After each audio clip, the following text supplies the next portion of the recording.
Благодарам, господине Мисовски.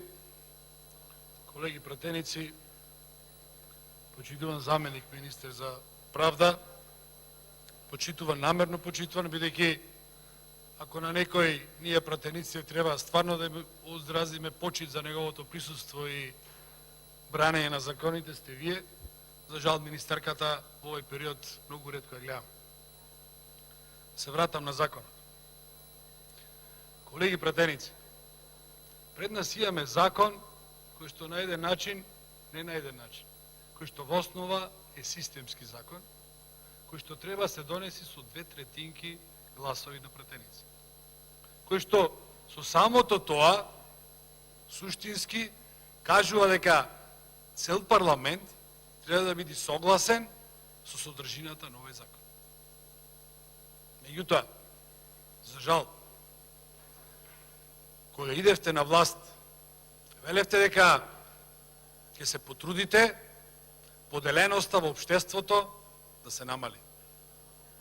За жал, не само што не се потрудивте, туку поделеноста во општеството ја зголемивте. Зарем не мислите дека на ваков начин, со носење на ваков закон, без подршка од најголемата опозициона партија, вие ја затворате поделеноста во општеството? Зарем не мислите дека на овој начин ја зголемувате поделеноста во општеството? Не сакам да зборувам дали овој закон некого ќе штити или нема да штити.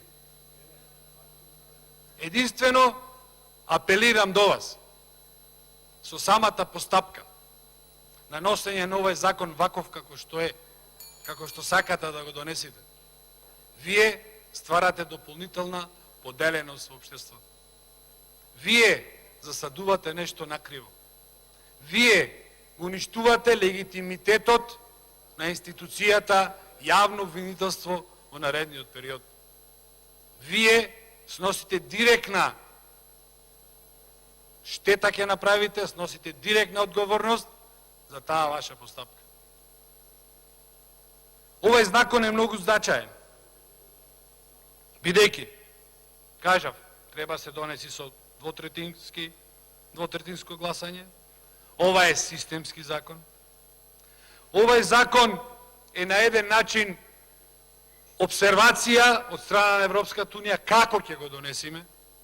Значи, иако не е директен услов за добивање на датум, меѓутоа сепак е под обсервација од Европската унија.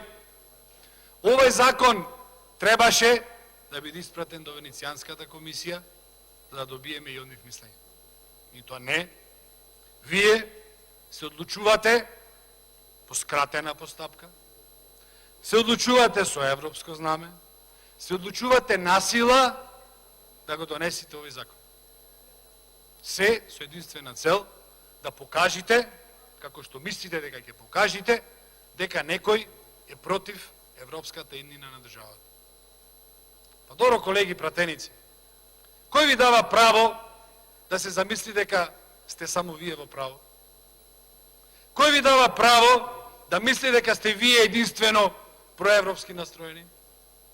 Кој ви дава право да мисли дека сте вие единствени што се грижите за државата и за граѓаните? Зарем не мислите дека тоа е малку лицемерно? Нели ќе градевте едно општество? Нели ќе бевте транспарентни? Нели ќе поделевте, ќе ја поправевте поделеноста во општеството? На овој начин ја поправате поделеноста на општеството? Кажете ни како ние како опозиција и да немаме забелешки, ви веруваме. Како да речеме да, добар е законот?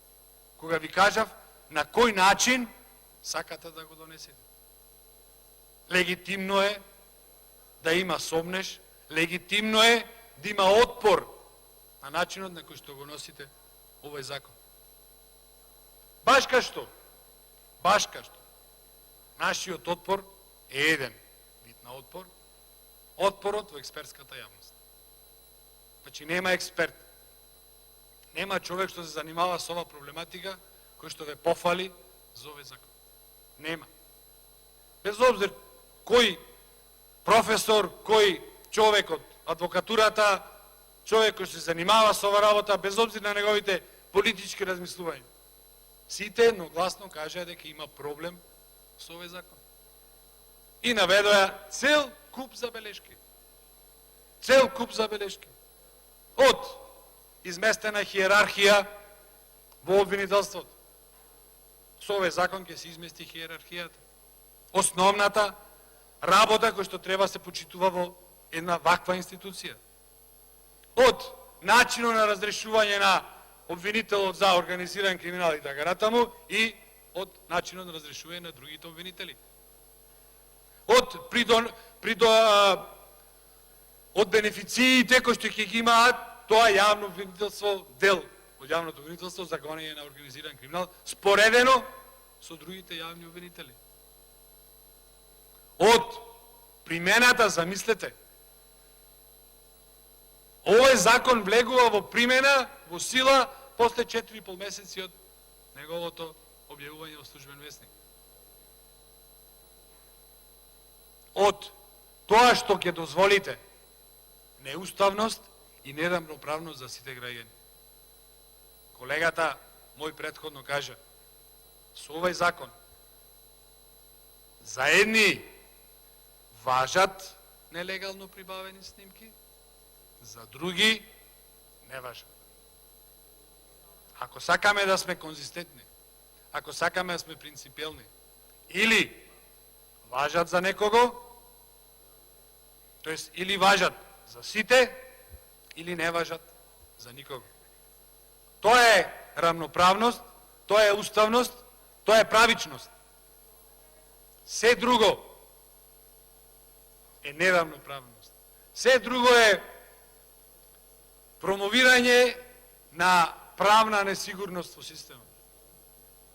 Се друго е ставање на сомнеш во главите на граѓаните, дека ова јавно обвинителство вакво, како што предлагате да биде оформено, е со фалинка. Каде ќе имаме доверба, каде ќе има доверба на граѓаните во ова јавно обвинителство? Како ќе има доверба? Одговорноста, колеги пратеници, вие ја носите. Вие сте мнозинство. Вие ја водите државата. Вие треба да го трасирате патот кон правна држава, кон праведност, кон еднаквост. Вие. Меѓутоа единствено што правите е барате начин, ефтини финти, да ја обвините опозицијата, дека нешто кочи, дека се против уставот, дека се против Европа, дека се против ова, против она. Дајте, колеги, државата не ни оди во добар правец. Дајте за работи за кои што не треба да има политика. Сите заедно да донесиме закон во кој што ќе имаме доверба сите. Предлогот го слушнавте од наша страна. Има време, 4,5 месеци, предлагате да законот се донеси, стапи во важност после 4,5 месеци. Има време за 4,5 месеци да си седни стручната јавност и да си предложи закон кој што ние, тоест идниот парламентарен состав, ќе го прифати. Тогаш, на тој начин, ќе воведите правна сигурност. На тој начин ќе докажете дека како парламентарно мнозинство стварно се грижите за правна држава. Стварно се грижите за граѓаните. Стварно се грижите за правна сигурност. И после се чудиме зашто младите ни бегаат од оваа држава. Ни бегаат од едноставна причина. Ни бегаат бидејќи не гледаат иднина. Не гледаат дека влада е закон. Не гледаат дека се почитува процедура. Колеги пратеници, младите се и ваши и наши деца. Сите ние ќе сме одговорни за ситуацијата што направивме во оваа држава, меѓутоа, не заборавете, најголемата одговорност ја сносите вие. Вие сте парламентарно мнозинство. Вие ќе го гласате овој закон. Вие ќе придонесете за таква ситуација во државата. Благодарам.